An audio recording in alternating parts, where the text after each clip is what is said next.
हम कोई पशु थोड़ी है कि उसी घटनाक्रम में बंधे रहे। अगर उसी निश्चय में बंधे रहेंगे तो भगवत प्राप्ति किससे होती है?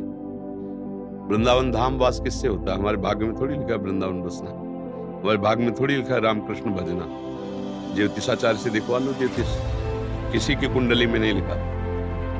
अब ये नया जन्म भगवान ने हमें नए कर्म करके सुधारने के लिए दिया। अगर हम भजन करें भगवान का तो हम सारे कर्मों को भस्म करके इसी जन्म में भगवान में लीन हो सकते हैं, भगवत प्राप्ति कर सकते हैं।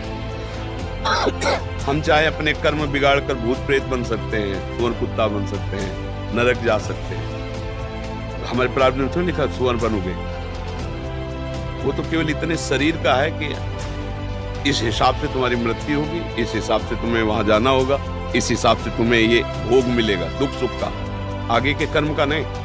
ये छूट दी गई, नहीं तो मनुष्य और पशु में अंतर क्या रह गया? तो ये तो सत्य है जो ब्रह्मा ने लिख दिया। छठी राव के अंक राय घटे न तिल बढ़े, रहुरे जीव निसंग। ये किसके लिए लिखा है? दुख सुख भोग के लिए। अगर दुख सुख भोग के लिए हम लेके बैठ जाते हैं तो हम में और पशु में अंतर नहीं।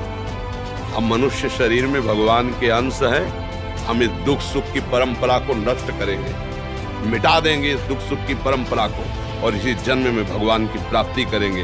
हम अपने नए भाग्य की रचना करेंगे। इसी जन्म में हम कर सकते हैं, सुअर कुत्ता बन के नहीं, अन्य जीव पक्षी बन के नहीं, मनुष्य शरीर बन करके। समझ रहे ना? हाँ, जो चाहो कर सकते हो, भगवान को अधीन कर सकते हो तो फिर रह क्या गया? भगवान को बस में कर लेता है भक्त तो फिर और क्या बचा? जो चाहो कर सकते हो, पर चाह गलत करोगे तो फंस जाओगे। अच्छी चाह करो, दूसरों को सुख पहुंचाओ, दूसरों के काम आओ, भगवान का भजन करो, भगवान को प्रसन्न कर लो। जिसके प्राप्त करने के बाद फिर कुछ प्राप्त करना बाकी नहीं रहता, वो भगवान श्री हरि है। तो ये बात स्वीकार करो, प्रारब्ध हमारा कुछ नहीं बिगाड़ सकता। यदि हमारा वर्तमान का समय भगवान में जा रहा है, प्रारब्ध नहीं बिगाड़ सकता। प्रारब्ध शरीर के ऊपर प्रहार करता है और हमारा शरीर भी भगवान की शरण में है, तो प्रहार भी जो तलवार जैसा होगा तो आके छड़ी जैसा लग जाएगा, लगेगा छड़ी जैसा, क्योंकि वो निश्चित हो चुका है। पर हम भजन के बल से उस प्रारब्ध को सह के भगवत प्राप्ति कर लेंगे। बस एक ही शरीर है, जहाँ ये छूटा